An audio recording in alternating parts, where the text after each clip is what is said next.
We are live. I know I'm in my car right now, but while I'm at light, let me make eye contact with you to let you know that I am a human being. And I am here. I have a microphone, an external microphone connected with a power source in between. I've got a phone holder holding my phone right exactly where I want it. So even though I'm not in a fancy studio and I have a hard time sitting still for that long, this is high production quality. This is the interior of a 2000 Mercedes-Benz. If we want to catch the sky, we could do that. So welcome. A minute in. This is going to be a reflection on September 11th, which today is September 12th, as we remembered the 21st anniversary of the events of September 11th, which includes World Trade Tower Centers 1 and 2, the Twin Towers, that were each hit by an airplane. Some theories think it's a hologram.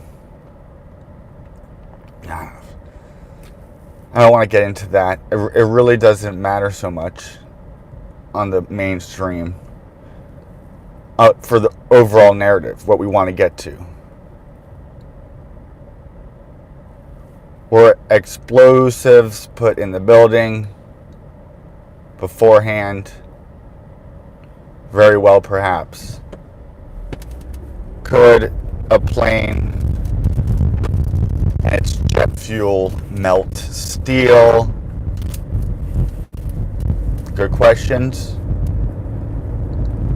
But there is the underlying narratives as to what happened.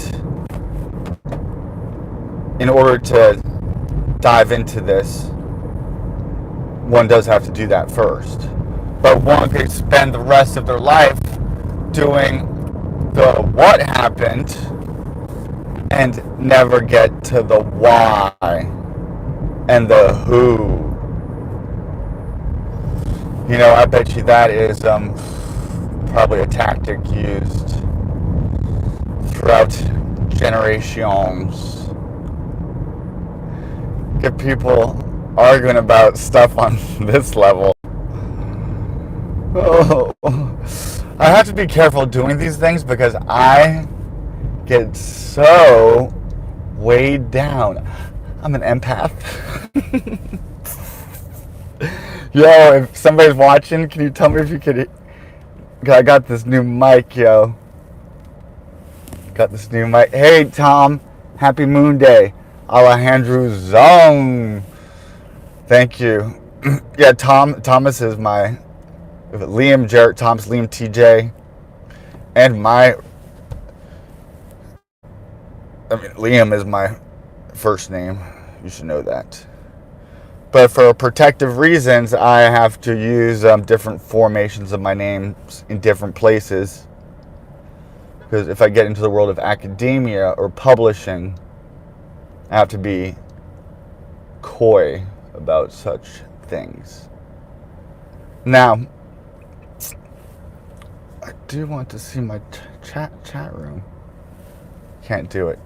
So September 11th, 21 years later, 777. I saw even the National Enquirer, it predicted warnings of another terrorist threat or 9/11. From who? Al-Qaeda or ISIS. Those are the two boogeyman that we always go to blame something.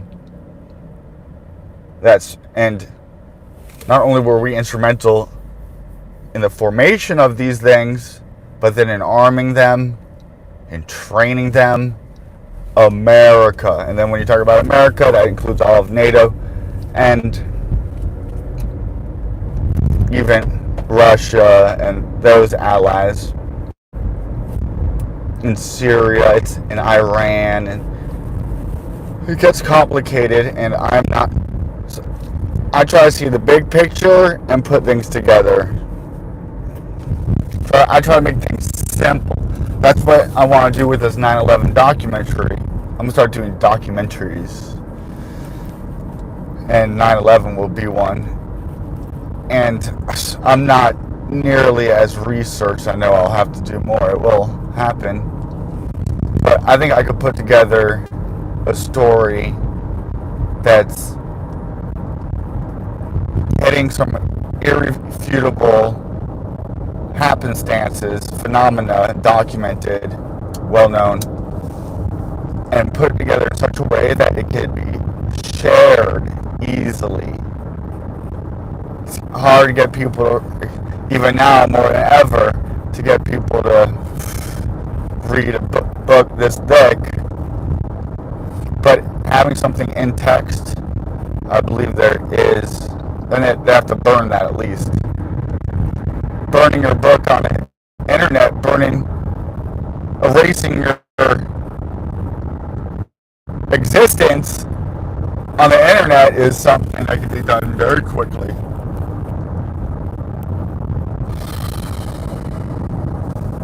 Now,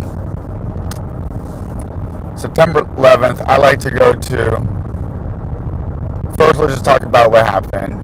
Because, well, not only did World Trade Tower 1 and 2 fall down, each getting hit by a plane, the Pentagon got hit by a plane, supposedly. They should have video of that, you would think, because it's like our military base.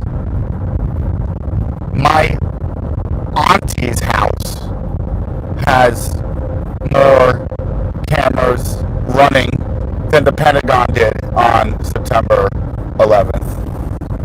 Riddle me that, Batman. And they finally did release one, and it was horrid. I couldn't really tell it was a plane. Did a plane it? Perhaps. That the way that it came in, almost flat, level to the ground, that seems like that would have to be a very well-trained pilot. Same for World Trade Tower Centers 1 and 2. There's a whole association of pilots who say on written documents how this corkscrew maneuver that these pilots pulled in these commercial aircraft carriers was unheard of. There was record of one of the hijackers, I put that in quotations, who went to Florida and did a drive. It's just like a Cessna, like small airplane training course, and the guy said it was horrible. That list of terrorists that they put together of hijackers, 19 of them, they found some of them like living, and I heard they were interviewed on video camera. Like, yeah, I was surprised. My freaking wife came in and said, "Oh, honey, I didn't know that you hijacked a freaking plane and crashed into one of the buildings in America." I said, "No, neither did I." Okay. Now, there was also a plane that went down in a field somewhere, and the debris of that hasn't been found. World Trade Tower Center 1 and 2 were not treated like a crime site. They came in there, put everything together, shipped it out as quick as they could. Bush said it was safe to work there, and turns out it wasn't, and now a bunch of people who worked on it got this cancer, and they could receive some money. Okay. fact that there was a passport of one of the hijackers who just happened to fall in the lap of whoever is laughable.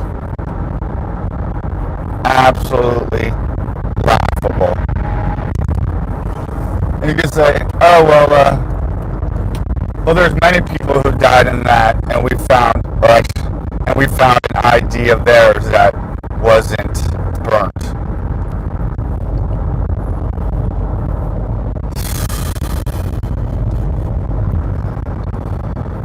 That, and then somebody finding it and bringing it to a police officer, I don't know, it sounds pretty fishy to me. Try to explain that away. Now we go to Lucky Larry Silverstein, who bought World Trade Tower Centers 1 and 2 weeks before the attack of September 11, 2001. Now, this building was asbestos ridden and not worth nearly as much as he paid for it. And I heard even somebody else was offered maybe even more, and they got looked over intentionally by the New York Port Authority. And if you know anything about the New York, New Jersey Port Authorities, they are as corrupt as they come. I believe Jared Kushner's father was involved with the Port Authority. Lucky Larry Silverstein had the foresight to get not just any kind of insurance for a high-rise getting hit by a plane, but specifically from a terrorist attack. And he wasn't happy with just receiving $6 billion, which was twice as much as he paid for it, I believe. He wanted the payment for the second one, which I believe he got. You know, he would always have a morning meeting and breakfast at this one restaurant in that building. But just luckily, on that morning, his wife scheduled him a dermatologist meeting. So he wasn't there. Did he go to the dermatologist meeting? Well, when he was asked where he was when the towers went down, he said in his home. And the idea that schedule around them, it's not like dermatologists or like the rest heart surgeons. We'll prescribe you, pop a pimple for you. Take a chunk of your skin and send it to a lab to see if it's cancerous or not. Now, not only did Lucky Larry Silverstein miss that day, his not one child, but both of them in this very building happened to be late for work that day. Out of his 400 employees of Silverstein Real Estate Holdings, whatever, which his son and his daughter worked for, only 12 out of 400 died or something like that. And 3 of them, 2 or 3, were interns that they just brought in like a couple of days before. Now, there was also something, a message that went out via text message to certain members of a kind of a WhatsApp type app back in the day. I've looked into that and I don't have totally conclusive evidence, but I do remind seeing some things. Now we have the, quote, dancing Israelis who were front for, I think I'm involved with art students or a fake moving company. There's something that I'm mixing two stories together, but they were pulled over in a van with explosives near the bridge. Oh, these are two different stories. So there was a van pulled over. Before I get to that, after this I'll go to the van. But first, for the dancing Israelis who were set up on a rooftop, pointed out towards the site of the Twin Towers, recording before the first one hit. And then, after it happened, they had multiple witnesses call in saying that there's these people dancing and celebrating. It looks Middle Eastern. They're Israelis. They were taken in, questioned. I think they were related somehow to the people in a white van who were found with passports to different places afterwards, who were involved with the art school. But then there was also this art school who had access to the 9/11 buildings, who were doing an installation. And so perhaps there was they were part of a group that got in to do elevator maintenance or working on some floor, and they could have planted explosives. There might be something there. It's interesting how I think like 15 out of the 19 hijackers, if one even comes to number 19, but were Saudi Arabian Saudis. We did not go in and war with Saudi Arabia after this happened.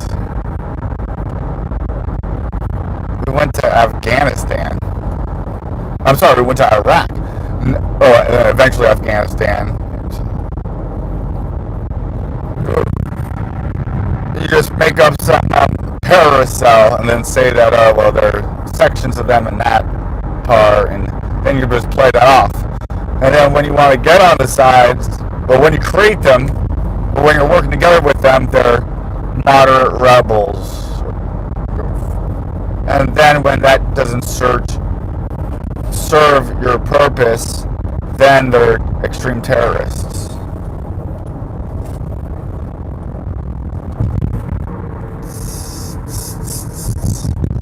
And when a highways come to like just a complete break like that, hooray. Okay, so we have,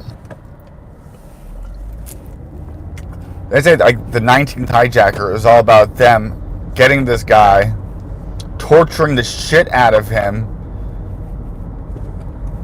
and when he was being questioned, they had a shock belt on him, which you could just shock him if he gets out of line. His stories overlapped and didn't make any sense and contradicted themselves. But they didn't get somebody to throw something. It's just a patsy. I think that's what all these hijackers, maybe they radicalized some and hyped them up and then got them and then maybe threatened their families and made them go through and do it at the end. I don't know. Shit like that happens. Look at the January 6th thing. The people who led that were all majority government agents. Like, say you come across this person online and they're spewing some racial hatred, borderline violent, sets off a red flag. Let me look at this guy. Is he young? Is he impressionable? Is he probably mentally unsound, uneducated, chemically out of balance? Well, what can we do with this person? We can pretend that we agree with him on this radical notion, We're going to even turn it up more. And then we're going to say, if he's really about that life, we're going to give you this money, these weapons, these resources, these plans, these directions. And then, bam, there you go. You got you got somebody, your patsy.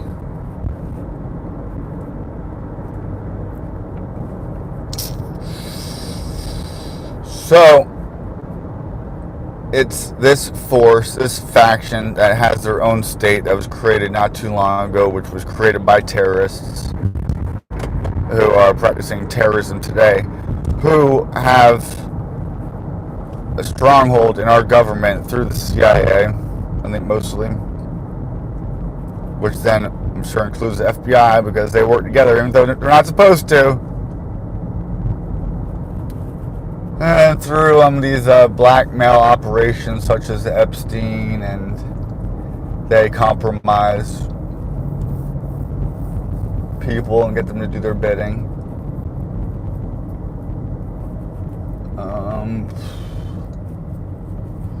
And ultimately they use the Bible very much to carry out their script, because they use the Bible to say that they're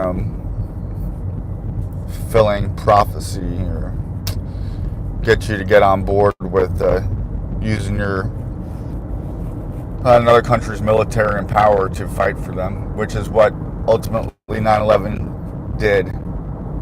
Que bono, who benefited from it? Well, lucky Larry Silverstein and his family, but he's just what we call a Samayan, a friend, a civilian in cahoots with the dark hand. And they use this biblical, Old Testament, Hebraic, Abrahamic script to get Christians to do their bidding and then fight against each other. And then they also do it through such things as Marxism, communism, philosophies, nihilism. Even on the right through patriotism, tying it up with Christian nationalism.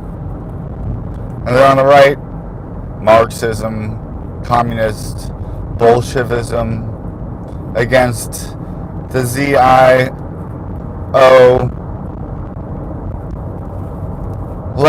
right. So you get the left and the right ultimately agreeing on the same thing. And what's that? To support this foreign country who is to be our best ally until they don't need us anymore. Well, first of all, what have they ever done for us? Nothing. It's very much a parasitic relationship. They will claim that the state is racism, anti a certain peopleism. That's totally just a tool, a farce. Is that? Let's just use that on any other situation. See how foolish it is. Oh man, the symbolism of it, but it ties right into this really Kabbalism and Masonry. The pillars of Joachim and Boaz, which are an essential foundational myth to the Freemasons, is a foundational myth of the people of Judea, of the Israelites. Most Masons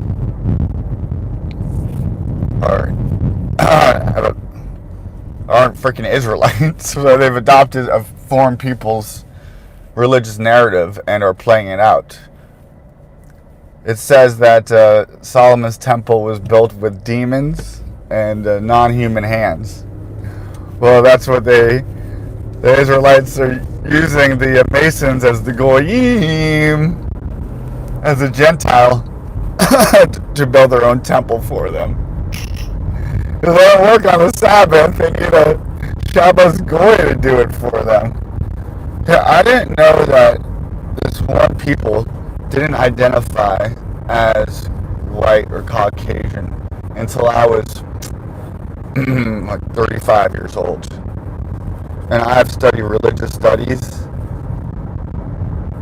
and theology and didn't know that. And it goes back to the foundational story of Jacob and Esau. How the firstborn is Esau, very close to Jesus, Yesu. Esau had the birthright, but Jacob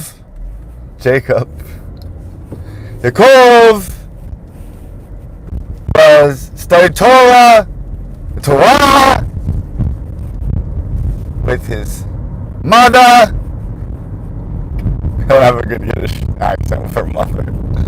His mother, and he was a good boy in school. And he got together with his mother, and he said, "Mother, we're going to steal the birthright blessing from Esau as he's out getting us dinner." Dad's favorite meal before he dies. So Esau is out working on the field and make your famous red lentil soup. And I'm going to have him sell away his birthright, and I'm going to dress up in goat skin to fool my father into getting a blessing, which has to do with like the fooling the devil, fooling God ultimately, to put the sins of Israel on the sins of someone else. The story of Esau and Jacob's scapegoat ritual, and then deception and claiming to be somebody who you're not when it helps you, which is what that's on my Twitter. I put out Jon Stewart quoting him, saying, to a group, he's like, well, white people steal everything. I'm like, he's like, white people suck. Like, yeah, we suck, like identifying as a white person. And then at another time, he's talking to the audience. It's John Leibowitz. It's not Jon Stewart, is his real name. And he says, you know what? He's like, the black people and us Jews, we need to get together and get whitey. Oh, what? I thought you just said you were. Yeah. My fellow white meme. I didn't know they were doing that, but it goes to their very foundational myth. And I am a critic of religious studies and these foundational narratives and then how they're interpreted and used today. I am not stereotyping or buying into what they'll say are tropes. I'm simply a social commentator.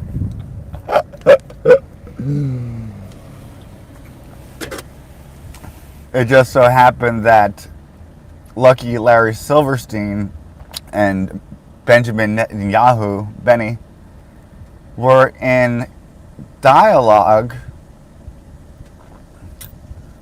for every other week up to the events of September 11th. I have to remember this number, sorry. Well, that's pretty amazing. It just so happened that I think Ehud Barak, the prime minister before Benjamin Netanyahu, was in the BBC studios shortly after World Trade Tower 7 fell, which they already announced that it had fell 3 different stations before it even fell. That was a goof up. And then Larry Silverstein is recorded in interviews saying that he said to pull it, and so they pulled it on the phone with the firemen. Firemen don't do controlled demolitions. And a controlled demolition takes months to put together.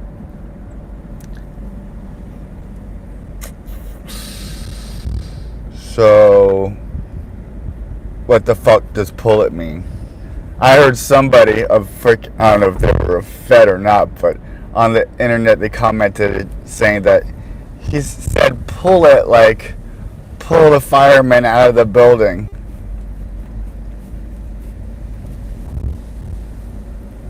It's also interesting to look at the tenants. It's like the IRS. There was a bunch of money that went missing that was made note of, like 3 trillion or 2 trillion was unaccounted for. It means they didn't know where it went, like who distributed it, or was it missing? I think Donald Rumsfeld. So there's some of the Masonic CIA military industrial complex neocons are the Rumsfeld Cheneys. They're big in it. Colin Powell, he lied about anthrax. The whole anthrax letter was sent to it was signed like death to America and Israel, signed Middle Eastern Islamic terrorists. And they even like traced anthrax back to I think like Fort Detrick or something. Angel, what's up, boo? Thanks for watching. Well, there's some other points about 9/11 I should put in my documentary. And then I'll do the whole Masonic symbolism and the Kabbalah symbolism of it. But look who it benefited. We went in and fought all of the wars for a specific foreign entity, our greatest ally, right after.